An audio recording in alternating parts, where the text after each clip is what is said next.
প্রার্থী ঘোষণায় উজ্জীবিত বিএনপির তৃণমূল। চাঁদপুরে বঞ্চিতদের সড়ক অবরোধ, বিক্ষোভ। সীতাকুণ্ডে আসলাম চৌধুরীর 4 অনুসারী বহিষ্কার। শরিকদের নিয়ে শিগগিরই চূড়ান্ত প্রার্থী তালিকা দেবে জামায়াত, বললেন আমির। সংকট সমাধানে সব দলকে আলোচনায় বসার আহ্বান। জোট করলেও ভোট করতে হবে নিজ প্রতীকে। সংশোধিত আরপিওর অধ্যাদেশ জারি। শিগগিরই চূড়ান্ত হবে আচরণ বিধিমালা সহ অন্যান্য নির্বাচনী আইন। রাজধানীতে ভবনের উচ্চতা বৃদ্ধির সুযোগে আবাসন ব্যবসায়ীরা খুশি, ক্ষুব্ধ পরিকল্পনাবিদরা। বাস্তবতা মেনেই সিদ্ধান্ত, দাবি রাজুকের।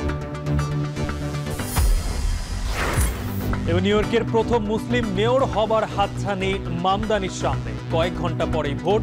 সরকারি বরাদ্দ নিয়ে ট্রাম্পের হুমকি।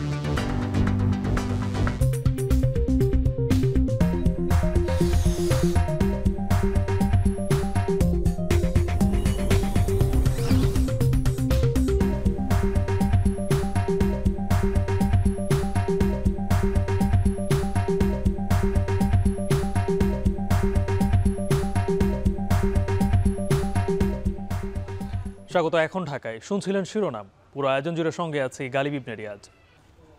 চাঁদপুরে 4 আসনে মনোনয়ন না পেয়ে বিক্ষোভ করছেন ফরিদগঞ্জ উপজেলা বিএনপির আহ্বায়ক এম এ হান্নানের কর্মী সমর্থকরা। এদিকে চট্টগ্রামের 16 আসনের মধ্যে 10টিতে বিএনপির প্রার্থী ঘোষণার পর উচ্ছ্বসিত নেতাকর্মীরা। তবে বেশ কিছু হেভিওয়েট প্রার্থী বাদ পড়ায় গতকাল রাতেই হয়েছে বিক্ষোভ মিছিল।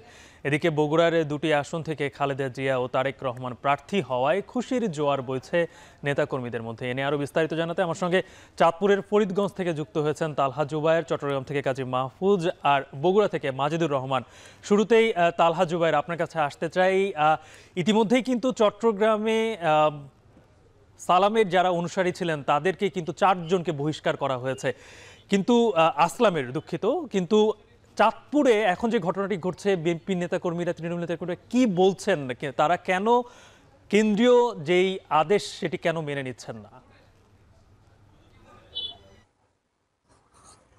গালিব, আসলে গতকাল রাতে যখন বিএনপির দলীয় মনোনয়ন ঘোষণা করা হয়েছে, আসলে সেই সাথে কিন্তু আসলে বিক্ষোভে ফেটে পড়েছে এই ঘোষণার পরপরই চাঁদপুর 4 আসনের ফরিদগঞ্জ উপজেলা বিএনপির আহ্বায়ক এম এ হান্নানের নেতাকর্মী সমর্থকরা। আসলে তার অনুসারী যারা নেতাকর্মী রয়েছেন তাদের দাবি আসলে একটাই, যে এম এ হান্নানের বাহিরে আসলে তারা এমন কাউকে চায় না যারা তাদের বিগত দিনগুলোতে তাদের পাশে যাদেরকে পায়নি। আসলে আমি আসলে সকাল থেকেই আছি এই ফরিদগঞ্জ উপজেলায়। এসে আসলে যা দেখতে পেয়েছি, এই উপজেলার বাস স্ট্যান্ড এলাকায় একদম প্রধান যে সড়ক রয়েছে চাঁদপুর লক্ষ্মীপুর যে সড়ক, আসলে সেই সড়কের বিভিন্ন জায়গায় কিন্তু নেতাকর্মীরা আগুন জ্বালিয়ে দিয়েছে এবং একই সাথে কিন্তু সড়কে আমি শুয়েও থাকতে দেখেছি নেতাকর্মীদেরকে। আসলে তারা তাদের যে দাবি তা কিন্তু পোষণ করে যাচ্ছেন এবং দলীয় যে শৃঙ্খলা ভঙ্গের দায়ে কিংবা নির্দেশ অমান্য করার দায়ে তাদের নেতাকর্মীদেরকে বহিষ্কার করা কিংবা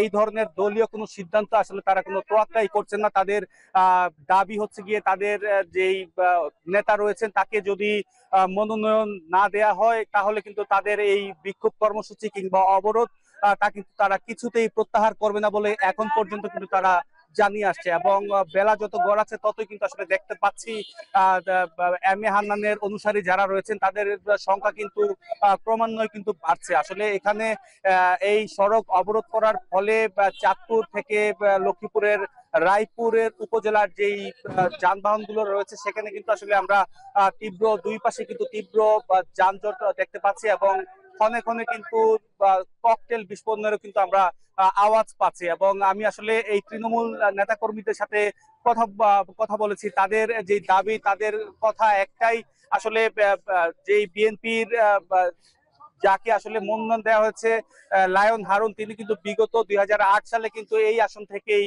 এমপি মনোনীত হয়েছে। তবে তাদের দাবি অনুযায়ী তাদেরকে বিগত সময় আসলে এই নেতাকে আসলে তারা পায়নি এবং এই কারণে কিন্তু আসলে তারা বিক্ষোভে ফেটে পড়ছেন। এবং তারা যেটা বলছেন যে বিগত 17 বছরে কিন্তু এই নেতার বিরুদ্ধে কোনো ধরনের মামলা কিংবা কোনো ধরনের আসলে কোনো কিছুতে আসলে তারা পায়নি এবং তাদের যেটা দাবি, আসলে দাবি মানা না হলে কিন্তু তারা কিন্তু এই অবরোধ আসলে অনির্দিষ্টকালের জন্য কিন্তু চালিয়ে যাবে। তবে আরেকটি বিষয় জানিয়ে রাখি, চাঁদপুরের এই চাঁদপুর 4 আসন ছাড়া অন্যান্য যেই 4টি আসন রয়েছে সেখানে কিন্তু আসলে কোনো ধরনের বিক্ষোভ কিংবা সংঘাত কিন্তু আমরা লক্ষ্য করিনি। এখন পর্যন্ত অন্যান্য আসনগুলোতে সব ঠিক মতোই আছে। তো গালিব, এই ছিল আমার চাঁদপুরের ফরিদগঞ্জ থেকে সবশেষ। তাহলে জুবের, এবার একটু চট্টগ্রামের খবর জানবো। সেখানে আছেন কাজী মাহফুজ। মাহফুজ, চাঁদপুরে কিন্তু আজকে সড়ক অবরোধ করে যারা মনোনয়ন বঞ্চিত প্রার্থীর সমর্থকরা বিক্ষোভ করছেন, যেটা গতকালকে চট্টগ্রামে আমরা দেখেছিলাম সীতাকুণ্ডে। এই যে 4 জনকে বহিষ্কার করা হলো, এই নিয়ে চট্টগ্রামের তৃণমূল পর্যায়ে নেতাকর্মীরা কি বলছেন, আর যেই প্রার্থী মনোনয়ন পেয়েছেন তার প্রার্থীরা এই বার্তাটাকে কিভাবে দেখছেন?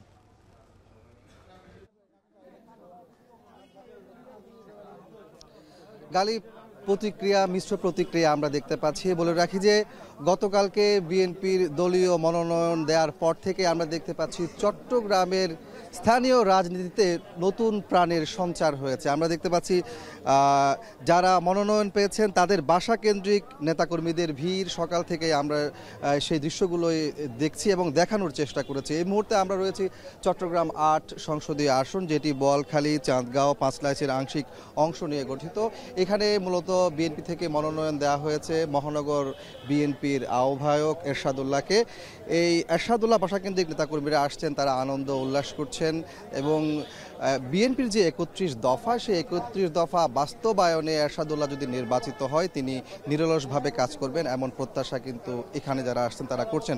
পাশাপাশি তারা বলছেন যে এই এলাকার বিশেষ করে বোয়ালখালী চট্টগ্রামের মানুষের দীর্ঘদিনের একটি চাওয়া কালুরঘাট সেতু নির্মাণ, সেটি নির্মাণের ক্ষেত্রে যদি এরশাদুল্লাহ নির্বাচিত হয় তিনি কাজ করবেন এবং এরশাদুল্লাহ নিজেও বলেছেন তিনি যদি নির্বাচিত হন প্রথম দিকে তিনি এই কালুরঘাট সেতু বাস্তবায়নে কাজ করবেন। আর আপনি যেমনটি জানতে চেয়েছিলেন যে গতকালকে মূলত ঢাকা চট্টগ্রাম মহাসড়কে সীতাকুণ্ড অংশে অবরোধ করে আসলাম চৌধুরীর সমর্থকেরা।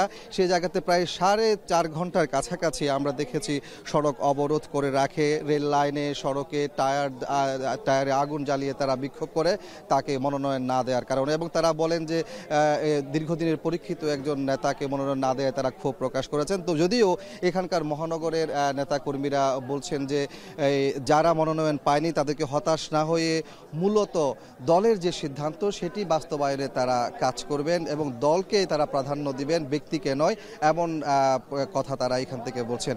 আপনাকে বলে রাখি যে চট্টগ্রামের 16টি সংসদীয় আসনের মধ্যে বিএনপি 10টি আসনে তাদের প্রার্থী মনোনয়ন দিয়েছেন। 6টি আসনে কিন্তু এখনো মনোনয়ন দেওয়া হয়নি। যে 6টিতে দেওয়া হয়নি তার মধ্যে সীতাকুণ্ড হচ্ছে একটি, যেখানে সবাই আশা করেছিল, বিশেষ করে নেতাকর্মীরা, তাদের স্থানীয় নেতাকর্মীরা আশা করেছিল যে বিএনপি যুগ্ম মহাসচিব আসলাম চৌধুরীকে মনোনয়ন দেওয়া হবে, কিন্তু তার পরিবর্তে আরেকজন উত্তর জেলা নেতাকে মনোনয়ন দেওয়া হয়েছে। তো সবকিছু মিলিয়ে বলা যায় যে এই যে বিএনপির মনোনয়ন, সেই মনোনয়ন কেন্দ্রিক নেতাকর্মীদের মধ্যে আনন্দ উল্লাস যেমন রয়েছেন, যে সকল হেভিওয়েট প্রার্থী মনোনয়ন পায়নি তাদের সমর্থকদের মধ্যে এক ধরনের হতাশা আমরা লক্ষ্য করছি এই চট্টগ্রামে। তো এই ছিল আমার কাছে চট্টগ্রামে বিএনপির মনোনয়ন এবং মনোনয়ন পরবর্তী নেতাকর্মী এবং মনোনয়ন পাওয়াদের প্রতিক্রিয়া। মাহফুজ, চট্টগ্রাম এবং চাঁদপুরে হয়তো হতাশার গল্প আছে, কিন্তু বগুড়ায় অন্তত হতাশার সেই গল্প থাকবে না, কারণ সেখানে খালেদা জিয়া এবং তারেক রহমান দুইজন 2 আসনে সেখানে প্রতিনিধিত্ব করছে। এই যে খালেদা জিয়া তো বগুড়া থেকে কখনোই আসলে তিনি হেরে আসেননি, আর বাবার জন্মস্থানে তারেক রহমান প্রথমবারের মতো প্রার্থী হয়েছেন। বগুড়াকে বলা হয় বিএনপির ঘাঁটি, সেই জায়গায় সেখানকার মানুষের উচ্ছ্বাস কেমন দেখছেন মাজেদুর? হ্যাঁ, আপনি জেনে থাকবেন যে গতকালই এখানে যে প্রার্থিতা ঘোষণা হয়েছে সেখানে কিন্তু বেগম খালেদা জিয়া এবং তারেক রহমান কিন্তু প্রার্থী হয়েছেন। বগুড়া 6 আসন অর্থাৎ সদর আসন থেকে তারেক রহমান উনি প্রার্থী হয়েছেন এবং বগুড়া যে 7 আসন, যেটি হলো জিয়ার বাড়ি, শহীদ প্রেসিডেন্ট জিয়াউর রহমানের বাড়ি, সেখান থেকে কিন্তু খালেদা জিয়া তিনি প্রার্থী হয়েছেন। আর এই প্রার্থিতা ঘোষণা করার পরপরই কিন্তু বগুড়ার যে বিএনপি কার্যালয় সেখানে কিন্তু একটা আনন্দের জোয়ার বয়ে যাচ্ছে এখন পর্যন্ত। গতকাল এখানে আনন্দ মিছিল হয়েছে। তারা আগে থেকেই তারা একটু করে জানতেন যে বেগম খালেদা জিয়া এবং তারেক রহমান হয়তো এখান থেকে তারা নির্বাচন করবেন এবং সেটি কিন্তু হয়েছে। এখানে কিন্তু কোনো ধরনের কোনো রাগ ক্ষোভ তো নাই, বরঞ্চ যে আনন্দের জোয়ার সেটি কিন্তু সর্বত্রই বিরাজ করছে সম্পূর্ণ জেলাতে। আর এখানে বলে রাখি মোট যে 7টি আসন, সেই 7টি আসনের মধ্যে 6টি আসন ঘোষণা করা হয়েছে। বগুড়া 2 যেটি শিবগঞ্জ উপজেলা যে আসনটি, সেই আসনটি কিন্তু এখনো ঘোষণা করা হয়নি, তবে পরবর্তীতে এটা ঘোষণা করা হবে। আর এই যে তারেক রহমান তার যে বিএনপিতে অভিষেক, সেটি কিন্তু 2002 সালে তার বাবার এলাকা গাবতলী এলাকায় প্রথম যে সদস্য, সেই সদস্য হওয়ার মাধ্যমে কিন্তু বিএনপিতে তার আগমন ঘটে। তারপরে তিনি সিনিয়র যুগ্ম মহাসচিব, তারপর ভারপ্রাপ্ত চেয়ারম্যান কিন্তু এখন রয়েছেন। আর দীর্ঘ যে 17 বছরে যে বঞ্চিত বগুড়াবাসী, সেই বগুড়াবাসী কিন্তু তাদের যে কাঙ্ক্ষিত যে উন্নয়ন, সেই উন্নয়নটা এখন তারা আশা করছেন এবং তারা মনে করছেন যে কাঙ্ক্ষিত উন্নয়ন হবে। আর তারেক রহমান যে প্রথম ভোট, সেই ভোটে দেশের সর্বোচ্চ যে ভোট যেন পায়, সে ব্যাপারে কিন্তু নেতাকর্মী খুব সক্রিয় এবং তারা বলছেন যে দেশের সর্বোচ্চ ভোটই কিন্তু তারেক রহমানকে আমরা এখান থেকে দেব, বগুড়ার থেকে দেব, এবং তিনি বিপুল ভোটে এখানে জয়লাভ করবেন। এবং তাদের আশা যে ভবিষ্যতে যদি কোনো প্রধানমন্ত্রী হন, তবে তারেক রহমানই প্রধানমন্ত্রী হবেন। এবং তার আসনটা যেহেতু বগুড়ার 6 আসন, সদর আসন, সেই আসনে নেতাকর্মী তো উচ্ছ্বসিত এবং সারা জেলাবাসী এখানে উচ্ছ্বসিত যে তারা চান যে তারেক রহমান এখানে বিপুল ভোটে জয়লাভ করে দেশের প্রধানমন্ত্রী হবেন এবং উন্নয়ন কর্মকাণ্ডকে এগিয়ে নিয়ে যাবেন। তো এই ছিল আমার কাছে বগুড়ার থেকে এখানে যে কালকা মনোনয়ন প্রত্যাশীদের নাম ঘোষণা করা হচ্ছে, তার সর্বশেষ আনন্দ খবর। গতকালকে যখন 237টি আসনে বিএনপি তাদের প্রার্থীর মনোনয়ন দিয়েছে, তখন থেকেই কিন্তু সারা দেশে যে আসছে নির্বাচনের যে হাওয়া, সেটি কিন্তু বইতে শুরু করেছে এবং সেখানে হতাশা এবং উচ্ছ্বাস দুটি রয়েছে। আমাদের সহকর্মীরা সেই খবরই জানাচ্ছিলেন। এদিকে বিএনপির দলীয় মনোনয়ন ঘোষণার পর জনস্বার্থ বিরোধী কর্মকাণ্ডে লিপ্ত হওয়ায় 4 নেতাকর্মীকে দলের প্রাথমিক সদস্য সহ সব পর্যায়ের পদ থেকে বহিষ্কার করেছে কেন্দ্রীয় বিএনপি। মধ্যরাতে বিএনপির সিনিয়র যুগ্ম মহাসচিব রুহুল কবির রিজভী স্বাক্ষরিত এক বিজ্ঞপ্তিতে এই তথ্য জানানো হয়। এতে বলা হয়, সোমবার সন্ধ্যার পরে দলীয় মনোনয়নকে কেন্দ্র করে চট্টগ্রাম উত্তর জেলার সীতাকুণ্ডে ঢাকা চট্টগ্রাম মহাসড়কের কদম রসুল ভাটিয়ারি বাজার জলিল গেট এলাকায় সহিংসতা, হানাহানি ও রাস্তা অবরোধের ঘটনা ঘটে। জনস্বার্থ বিরোধী এসব কর্মকাণ্ডের কারণে আসলাম চৌধুরীর অনুসারী হিসেবে পরিচিত সীতাকুণ্ড উপজেলা স্বেচ্ছাসেবক দলের সভাপতি আলাউদ্দিন মনি সহ 4 জনকে প্রাথমিক সদস্য সহ সব পর্যায়ের পদ থেকে বহিষ্কার করা হয়।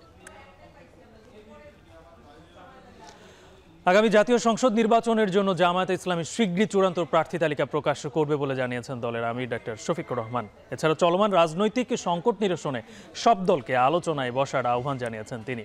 সৌদি আরব, যুক্তরাষ্ট্র ও যুক্তরাজ্যে দীর্ঘ সফর শেষে সকালে দেশে ফিরে কথা বলেন জামায়াতের আমির। বিস্তারিত প্রতিবেদনে। 16 দিনের বিদেশ সফর শেষে মঙ্গলবার ভোরে দেশে ফেরেন জামাত ইসলামের আমির ডাক্তার শফিকুর রহমান। দলের আমিরকে স্বাগত জানাতে মধ্যরাতে শাহজালাল আন্তর্জাতিক বিমানবন্দরে জড়ো হন নেতাকর্মীরা। বিমানবন্দরে নেমে ডাক্তার শফিকুর রহমান সরকারের কাছে প্রতিশ্রুত সময়ে নির্বাচন দাবি করেন। তবে জুলাই সনদ বাস্তবায়ন, গণভোট সহ বেশ কয়েকটি ইস্যুতে সাম্প্রতিক রাজনৈতিক উত্তেজনা যেন মতবিরোধের রূপ না নেয়, সে ব্যাপারে সতর্ক করেন তিনি। আমাদের মধ্যে মতানৈক্য হোক, তবে দোয়া করেন মতবিরোধ যেন না হয়। মতের ভিন্নতা থাকবে, এটাই গণতন্ত্রের সৌন্দর্য। ফেব্রুয়ারিতে নির্বাচন আপনারা, আমরা দেশবাসী সবাই দেখতে চাই ইনশাল্লাহ। শুধু আমরা না, সবাইকে নিয়ে আমরা দেখতে চাই। এর আগে বিভিন্ন সময়ে নানা আসনে অনানুষ্ঠানিকভাবে দলীয় প্রার্থী ঘোষণা করেছে দলটি। তবে এবারও জামাতের আমির জানালেন, শীঘ্রই আসছে চূড়ান্ত প্রার্থী তালিকা। যেহেতু আমরা একা ইলেকশন করব না, আরো অনেককে আমরা ধারণ করব দেশ এবং জাতির স্বার্থে। সব দিক বিবেচনা করেই চূড়ান্তভাবে যথাসময় ইনশাল্লাহ আমরা প্রার্থী ঘোষণা করব। নির্বাচন কমিশনের প্রযুক্তিগত ত্রুটি থাকায় অনেকেই ভোটার হতে পারেননি। প্রবাসীদের ভোটার হতে নির্বাচন কমিশনের শর্ত জুড়ে দেওয়ার সমালোচনা করেন তিনি। অক্টোবরের 30 তারিখ পর্যন্ত সময় পবিত্র উমরা পালন এবং যুক্তরাষ্ট্র ও যুক্তরাজ্য সফরের উদ্দেশ্যে 19 অক্টোবর ঢাকা ত্যাগ করেন ডাক্তার শফিকুর রহমান। সফরে বিভিন্ন দেশের সরকারি বেসরকারি বিভিন্ন সংস্থার সাথে বৈঠক করার কথা জানান তিনি। দুনিয়ার সকলের সাথেই আমরা সম্মানজনক সম্পর্ক চাই। মেহরাব সুমন, এখন, ঢাকা। নির্বাচনী জোট করলেও নিজ দলের প্রতীকে ভোট করার বিধান রেখেই গণপ্রতিনিধিত্ব আদেশ বা আরপিওর সংশোধিত অধ্যাদেশ জারি করেছে সরকার। সোমবার রাতে গেজেট জারি করে আইন মন্ত্রণালয়। তবে জোটের প্রার্থীর প্রতীক বাছাইয়ের স্বাধীনতা বহাল রেখে আরপিও সংশোধনীর বিরোধিতা করেছে বিএনপি। আর এর পক্ষে রয়েছে জামায়াত ও এনসিপি। বিস্তারিত প্রতিবেদনে। গণভোটের মাধ্যমে জুলাই সনদের বাস্তবায়নের পাশাপাশি আলোচনায় আরপিওর ২০ অনুচ্ছেদের সংশোধনী, যেখানে জোটবদ্ধ হলেও নিজ দলের প্রতীকে ভোট করার বিধান রয়েছে। এর মধ্যে গত ২৩ অক্টোবর উপদেষ্টা পরিষদের বৈঠকে আরপিও সংশোধন অধ্যাদেশের খসড়া নীতিগত অনুমোদনের পর নিজ দলের প্রতীকে ভোট করার বিষয়ে আপত্তি তোলে বিএনপি। আর সংশোধনের পক্ষে সমর্থন জানায় জামায়াত ও এনসিপি, যদিও আইন মন্ত্রণালয়ের অনুমোদনের আগে কিছু করার নেই বলে জানায় ইসি। উপদেষ্টা পরিষদে এটা মানে নীতিগত অনুমোদনের পরে বাকি কাজটুকু করেন লেজিসলেটিভ ডিভিশন, আইন বিচার ও সংসদ বিষয়ক মন্ত্রণালয়। তারা এই অধ্যাদেশটা জারি করেন। কাজে অধ্যাদেশ জারির বিষয়টা যতক্ষণ না পর্যন্ত হচ্ছে ততক্ষণ পর্যন্ত আমরাও আপনাদের মতন অপেক্ষায় আছি। সোমবার রাতে আরপিও সংশোধন অধ্যাদেশ 2025-এর গেজেট জারি হয় আইন মন্ত্রণালয় থেকে। ত্রয়োদশ সংসদ নির্বাচনকে সামনে রেখে 2 ডজনের বেশি সংশোধন আনা হয়েছে আরপিওতে। এর আগে আরপিও সংশোধনে একাধিক বৈঠক করেছে নির্বাচন কমিশন, যেখানে আইন প্রয়োগকারী সংস্থার সংজ্ঞায় সেনা, নৌ, বিমান ও কোস্ট গার্ডকে অন্তর্ভুক্ত করার সুপারিশ করা হয়। বিনা প্রতিদ্বন্দ্বিতায় নির্বাচিত হওয়ার সুযোগ বাদ দেওয়া সহ সংশ্লিষ্ট আসনে না ভোটের বিধান রাখা হয়। আর এতে হেরে গেলে ভোট হবে পুনরায়। এছাড়া পরিস্থিতি বিবেচনায় এক বা একাধিক কেন্দ্রের ফলাফল বা সংশ্লিষ্ট আসনে নির্বাচন বাতিলের ক্ষমতাও দেয়া হয় ইসিকে। আরপিও সংশোধনের অধ্যাদেশ জারির মধ্য দিয়ে নির্বাচনী আইনের সব ধরনের সংস্কার কাজ শেষ হলো। এর আলোকে দ্রুত দল ও প্রার্থীর আচরণ বিধিমালা জারি সহ আনুষঙ্গিক বিষয়ে জানাবে নির্বাচন কমিশন। ঢাকার নগর পরিকল্পনায় আবারও বড় পরিবর্তন। নতুন করে অনুমোদন পেয়েছে ঢাকা মহানগর ইমারত নির্মাণ বিধিমালা 2025, যাতে স্থান ভেদে দ্বিগুণেরও বেশি বাড়ানো হয়েছে ভবনের উচ্চতা। এতে ব্যবসায়ীদের স্বস্তি মিললেও নগরীর বাসযোগ্যতা নিয়ে ক্ষুব্ধ পরিকল্পনা ও পরিবেশবিদরা। অনেকের তো ক্ষোভ খোদ রাজুকের উপরেই। অভিযোগের জবাবে বাস্তবতা মেনেই পরিকল্পনা প্রণয়নের দাবি রাজুক চেয়ারম্যানের। আরও জানাচ্ছেন আতিক মিসবাহ লগ্ন।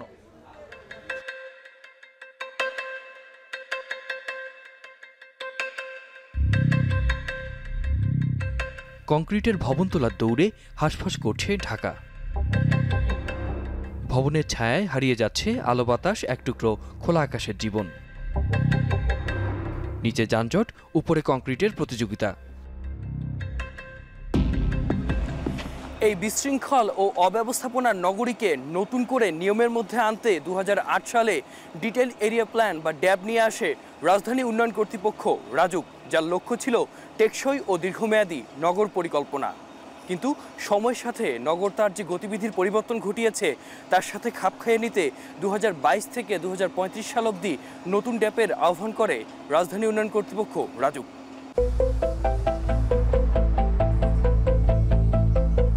গেল 19 অক্টোবর ঢাকা মহানগর ইমারত নির্মাণ বিধিমালা 2025-এর নীতিগত অনুমোদন দেয় ড্যাপ রিভিউ সংক্রান্ত উপদেষ্টা কমিটি। এখানে সবুজ খোলা জায়গা নির্ধারণে গুরুত্বপূর্ণ ভূমিকা রাখছে ফ্লোর এরিয়া রেশিও বা ভার। আর এই ফারের মানের উপর ভিত্তি করেই জানা যায় ওই এলাকায় সর্বোচ্চ কত উচ্চতার ভবন নির্মাণ করা যাবে। সংশোধিত ড্যাপে মিরপুর, মহাখালী, মোহাম্মদপুর, পুরান ঢাকা ও খিলগাঁও সহ বিভিন্ন এলাকায় বাড়ানো হয়েছে উচ্চতার সীমা। এর মধ্যে করাইল, খিলক্ষেত আর মিরপুর টিওএইচএসে উচ্চতা সীমা বেড়েছে দ্বিগুণেরও বেশি। আগে যেখানে অনুমোদন ছিল 5 তলা ভবনের, সেখানে এখন নির্মাণ করা যাবে 10 থেকে 11 তলা পর্যন্ত। তবে গুলশান, বনানী ও ধানমন্ডি আবাসিক এলাকায় কিছুটা কমেছে ফারের মান। এরপরও খুশি নন আবাসন ব্যবসায়ীরা। তাদের দাবি, নগরীর বৃহত্তর জনগোষ্ঠীর আবাসন চাহিদা মেটাতে আরও উঁচু ভবনের প্রত্যাশা তাদের। ডেভেলপারদের জন্য বা ভূমি মালিকদের জন্য অস্বস্তি রয়ে গেছে, যেখানে আরেকটু এলিমিনেট হতে হবে। কারণ ঢাকার জমির দাম কত, হিউজ। তা আপনি যদি ফ্ল্যাট বানায় যদি বিক্রি করে যদি সেই ল্যান্ডের ভ্যালু না পান, তাহলে তো আপনি ডেভেলপ করতে চাবেন না। ভূমিকম্প, আগুন ঝুঁকিতে থাকা এই বিপদের নগরীতে সংশোধিত ড্যাপ নিয়ে ক্ষোভ জানিয়েছেন নগর পরিকল্পনাবিদরা। কমিটিতে থাকা তাদের পরামর্শ মানা হয়নি। ব্যবসায়ীদের সুবিধা দিতেই পরামর্শ অগ্রাহ্য করার অভিযোগ তাদের। এমনকি ঢাকার আশেপাশে কৃষি জমিকে নালা দেখিয়ে ভবন তোলার বৈধতা দেওয়ার অভিযোগ তাদের। আমি মনে করি এখানে বিশাল একটা অন্যায় কার্যক্রম হয়েছে সকলের চোখের ফাঁকিতে। একটা বিতর্ক বাজারে রাখা হয়েছিল, উঁচু ভবন, নিচু ভবন। মনে রাখা দরকার, ছোট ছোট রাস্তায় উঁচু ভবনগুলো অবৈধ। কিন্তু ওই বিতর্কের মধ্যে দিয়ে এই যে অসংখ্য বন্যাপ্রবণ অঞ্চল এবং কৃষি জমি অনুমোদন দেওয়া হয়েছে বিশেষ বিবেচনায়, এগুলোর প্রত্যেকটা গর্হিত অপরাধ। এই যে ড্যাবকে সংশোধনের নাম দিয়ে যে উপদেষ্টা পরিষদে যে জিনিসটাকে নীতিগতভাবে অনুমোদন করার চেষ্টা করা হলো, সেটা হচ্ছে যে পুরোটাই আবাসন ব্যবসায়ীদের চাপে। যেই শহরে দিনকে দিন তাপ বাড়ছে, যেই শহরে বিল্ডিংগুলোর ভেতরে আলো বাতাস ঢোকার কোনো আয়োজন নাই, সেই শহরে আপনি আরও ফার বাড়িয়ে বিল্ডিংগুলোকে আরও উচ্চতর করে তাহলে এই শহরে কি আরও আরবান হিট আইল্যান্ড যেটা বলি নগরে তাপ বাড়ছে সেটা আরও বাড়াবেন। অভিযোগের উত্তর জানতে রাজুক ভবনে যায় এখন টিভি। সেখানে গিয়ে দেখা মেলে চেয়ারম্যানের টেবিল ঘিরে আবাসন ব্যবসায়ীদের ভিড়। চেয়ারম্যানের দাবি, বাড়তি জনসংখ্যার চাহিদা ও আবাসন বাস্তবতা মেনেই নির্ধারিত হয়েছে নতুন ফার। আমরা চেষ্টা করছি সবাইকে অ্যাকোমোডেট করার, তবে এখানে এটা ঠিক যে মূল পার্থক্যটা সব শেষে যায় দুই জায়গায় দাঁড়াইছে। ডেভেলপারদের কিছু দাবি ছিল, আবার প্ল্যানারদের কিছু দাবি ছিল। অ্যাকচুয়ালি বাস্তবতার নিরিখে আমরা মাঝামাঝি বলবো না, যতটুকু সম্ভব এই বাস্তবতার নিরিখে আমরা একটা সিদ্ধান্ত আমরা প্রস্তাব দিছি, এবং এই প্রস্তাবটা কিন্তু তাদেরও ছিল, যারা প্ল্যানার্স, আর্কিটেক্ট, ইঞ্জিনিয়ার সবারই কিন্তু এই প্রস্তাবটা ছিল। এইটা আমরা আমাদের যে মন্ত্রিপরিষদের যে কমিটি ছিল সেই কমিটিতে আমরা দিছি। পরিকল্পনায় কোনো অসঙ্গতি থাকলে ভবিষ্যৎ সংশোধনীতে তা ঠিক করা হবে বলেও জানান তিনি। আতিক মেজবালগ্ন, এখন, ঢাকা। তত্ত্বাবধায়ক সরকার ব্যবস্থা ফেরাতে সপ্তম দিনে আপিল বিভাগে চলছে শুনানি। আজ শুনানি করছেন বিএনপির পক্ষের আইনজীবীরা। এ নিয়ে আরও বিস্তারিত জানাতে যুক্ত হচ্ছেন জাহিদ হাসান। জাহিদ, আপনি ট্রাইব্যুনালে রয়েছেন, ট্রাইব্যুনালের সর্বশেষে কি তথ্য আছে সেটা তো জানাবেনই। একই সাথে যে আপিল শুনানি চলছে তত্ত্বাবধায়ক সরকার ইস্যুতে, আজকে সপ্তম দিনের শুনানি চলছে, কতদিন আসলে এই শুনানি চলতে পারে আর যুক্তিতর্কে কি কি উপস্থাপন করা হচ্ছে?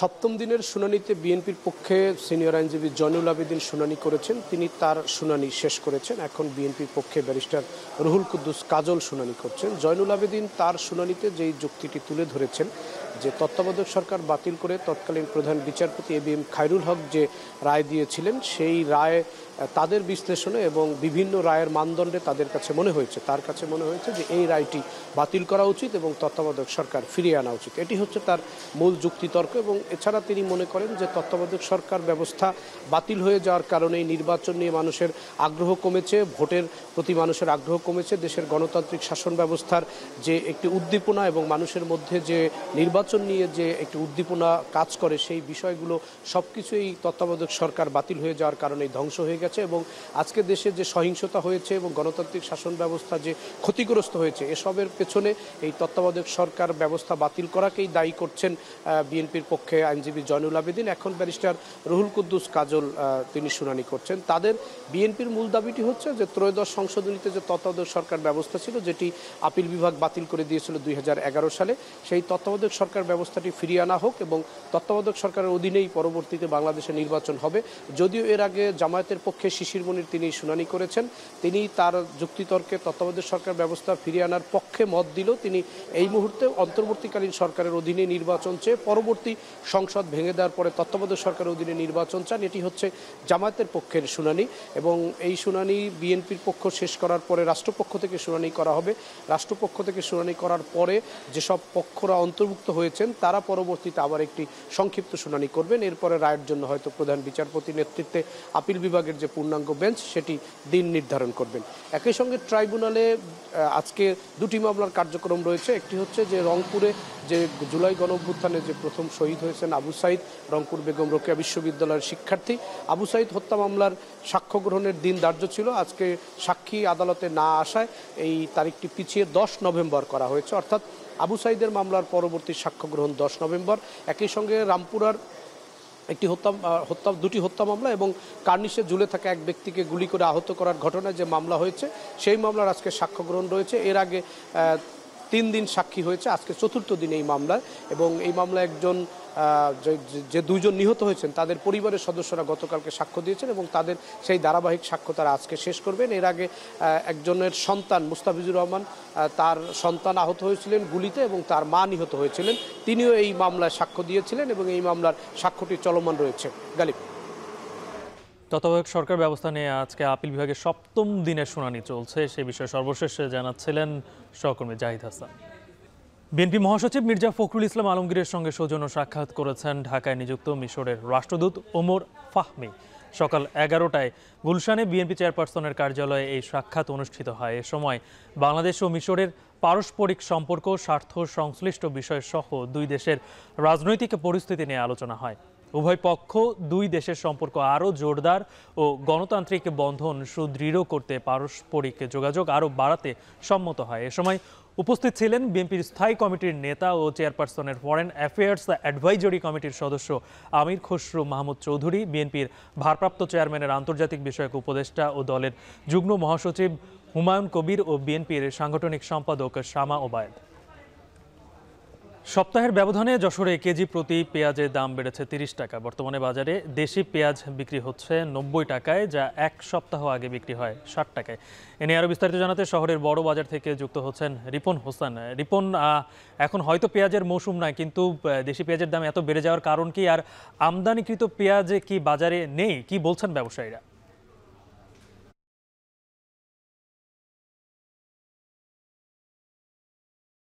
তবে দেশি পেঁয়াজটি রয়েছে, যারা ব্যবসায়ী রয়েছেন তারা বলছেন যে বর্তমান সময়ে ভারত থেকে আমদানি হচ্ছে না। বিশেষ করে বেনাপোল যে বন্দর রয়েছে সেই বন্দর দিয়ে ভারতে আসছে না, এবং বনগাঁ যে বন্দর রয়েছে এই বন্দর দুটি দিয়ে পেঁয়াজ আসছে না। সে কারণে বাজারেও আমরা দেখেছি যে ভারতীয় যে পেঁয়াজ সেটি কিন্তু নেই। অন্যান্য যে দেশের বিশেষ করে মায়ানমার থেকে পেঁয়াজ আসে, কিন্তু এবছর আমরা সেটিও দেখছি না। শুধুমাত্র দেশি পেঁয়াজের উপরে নির্ভর করে কিন্তু চলছে। এই সপ্তাহের ব্যবধানে প্রায় 30 টাকা কেজিতে বেড়েছে। আমরা দেখেছি যে বাজারে সরবরাহ রয়েছে, তবে যারা ব্যবসায়ী রয়েছে তারা বলছেন যে বাজারে সরবরাহ কম থাকার কারণে পেঁয়াজের দামটি বৃদ্ধি পেয়েছে। আরেকটি কারণ বলছে যে এখন পেঁয়াজের লাগানোর যে মৌসুম রয়েছে সে কারণেও কিছুটা দাম বৃদ্ধি পেয়েছে। তবে যারা ব্যবসায়ী রয়েছেন তারা বলছেন পেঁয়াজের মৌসুম নয়, সামনের যে দিনগুলো আসছে সেখানে আরো পেঁয়াজের দাম বাড়তে পারে। যদি কিনা ভারত থেকে কিংবা অন্যান্য দেশ থেকে পেঁয়াজ আমদানি করা না হয় তাহলে দাম কিন্তু আরো বাড়তে পারে। তবে যারা সাধারণ ভোক্তা রয়েছেন তারা যদি বলছেন যে প্রতিনিয়ত এভাবে হঠাৎ করে দাম বৃদ্ধি পায় তাদের ক্ষেত্রে সমস্যা হয়, তাদের ক্রয়ের ক্ষেত্রে সমস্যা হয়। এই কারণে তারা বলছেন যে যদি নিয়মিত বাজার মনিটরিং ব্যবস্থা জোরদার করা হতো তাহলে হয়তো পেঁয়াজের দামটা কিছুটা কমতো। তবে যারা ব্যবসায়ী রয়েছেন তারা বলছেন যে বাজার ব্যবস্থা ঠিক রয়েছে, তবে পাইকারি বাজারে এবং খুচরা বাজারে কিন্তু দাম আরো বেশি রয়েছে। বর্তমানে আজকের বাজারে আমরা দেখেছি যে পাইকারি 90 টাকা পেঁয়াজ বিক্রি হলেও যে খুচরা বাজার রয়েছে সেখানে 100 টাকা, 105 টাকা 10 টাকা পর্যন্ত কিন্তু পেঁয়াজ বিক্রি হচ্ছে। এই অবস্থায় আসলে বাজার মনিটরিং ব্যবস্থা জোরদারের কথা বলছেন যারা ভোক্তা রয়েছেন তারা। আর যারা খুচরা বিক্রেতা রয়েছেন তারা বলছেন যে তারা যে দামে কেনে তার থেকে 5 থেকে 10 টাকা বেশি দামে বিক্রি করে থাকে। তবে মৌসুমের যে সামনের দিনগুলো রয়েছে সেই দিনগুলোই পেঁয়াজ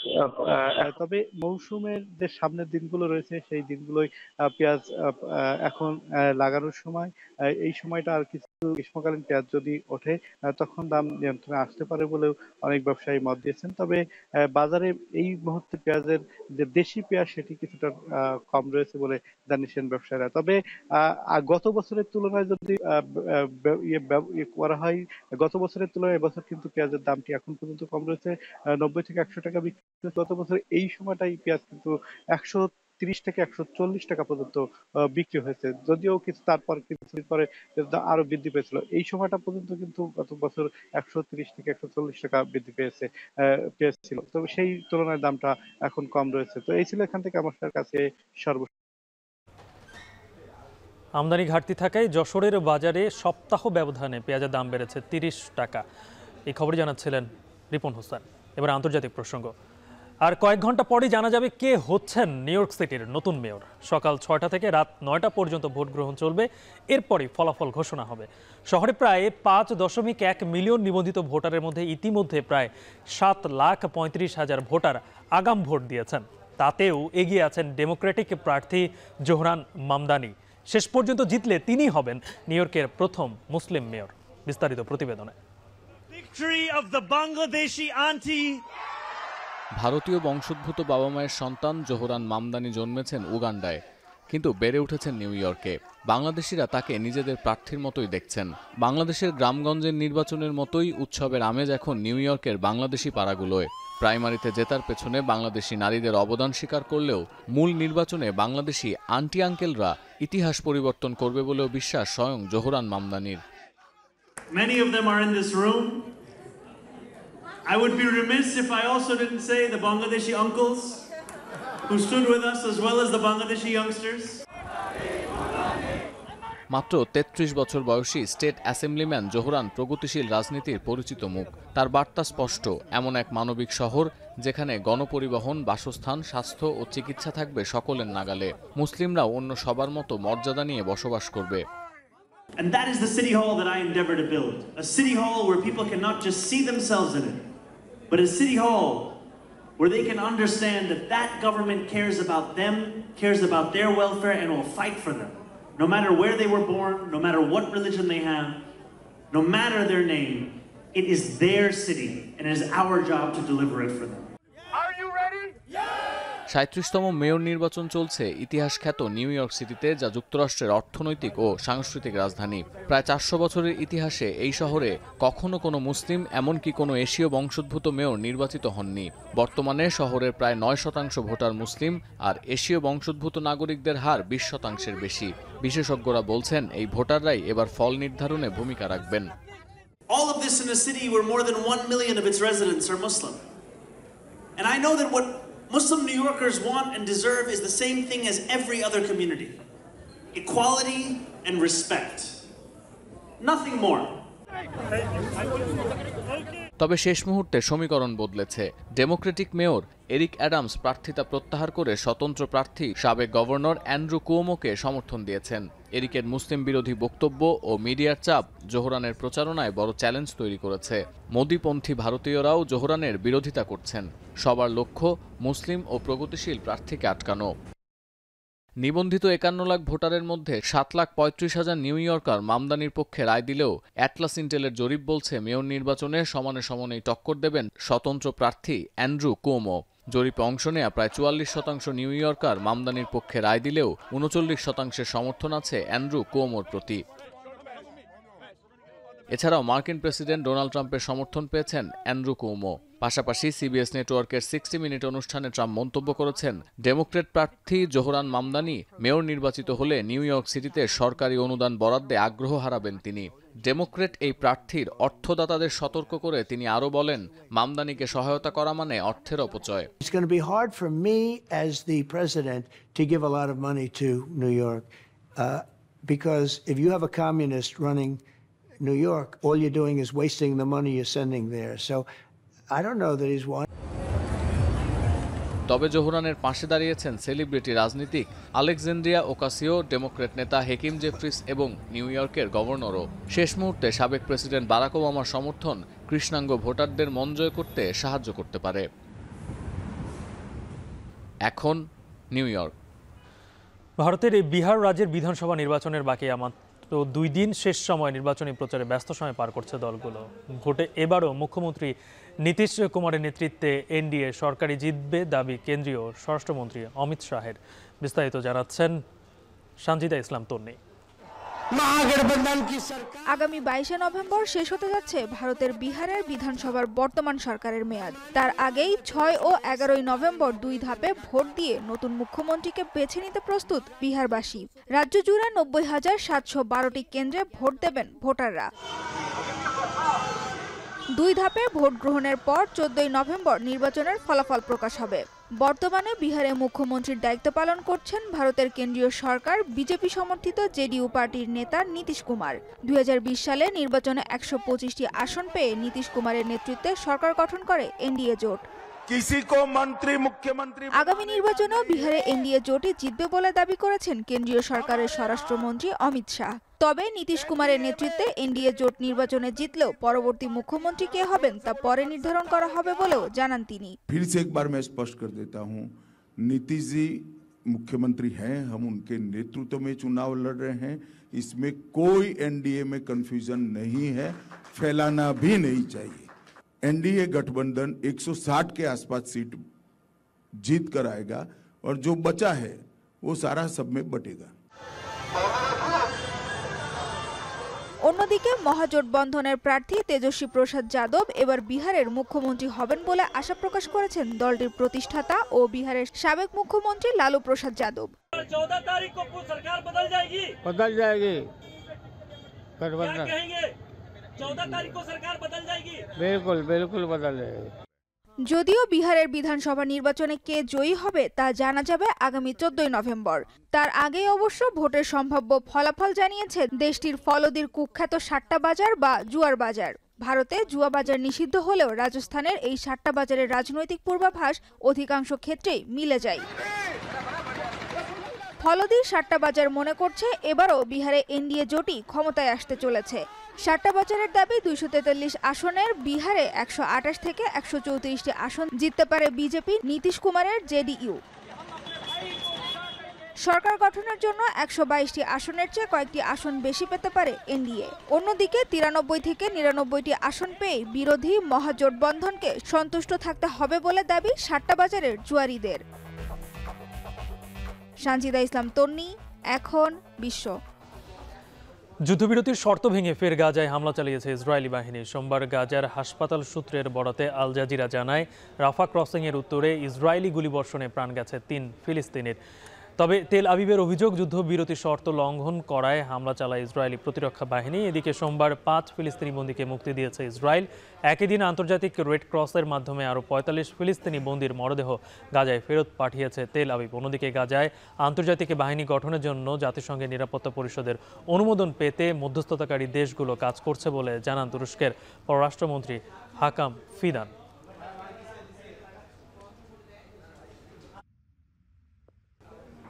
শেষ করছে এখন ঢাকার আয়োজন, তবে যাওয়ার আগে জানিয়ে দেব প্রধান শিরোনামগুলো আরও একবার।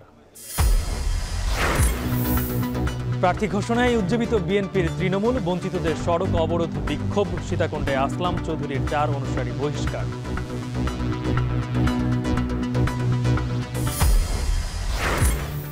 শরীরদের নিয়ে শীঘ্রই চূড়ান্ত প্রার্থী তালিকা দেবে জামায়াত, বললেন আমির। সংকট সমাধানে সব দলকে আলোচনায় বসার আহ্বান।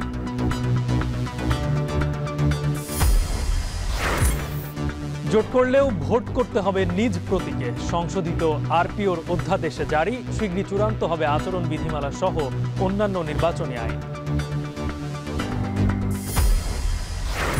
রাজধানীতে ভবনের উচ্চতা বৃদ্ধির সুযোগে আবাসন ব্যবসায়ীরা খুশি, ক্ষুব্ধ পরিকল্পনাবিদরা। বাস্তবতা মেনেই সিদ্ধান্ত, দাবি রাজুকের।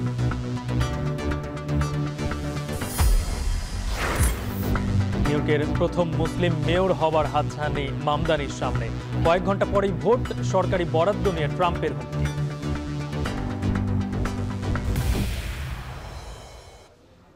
আর এর মধ্য দিয়ে শেষ করতে হচ্ছে এখন ঢাকার আয়োজন। তবে এখন টেলিভিশন দেখতে ওয়েবসাইটে ভিজিট করুন এখন.টিভি। ফেসবুকে চোখ রাখুন facebook.com/tv.এখন। আর ইউটিউবে লাইভ দেখতে ভিজিট করুন youtube.com/c/এখন টিভি।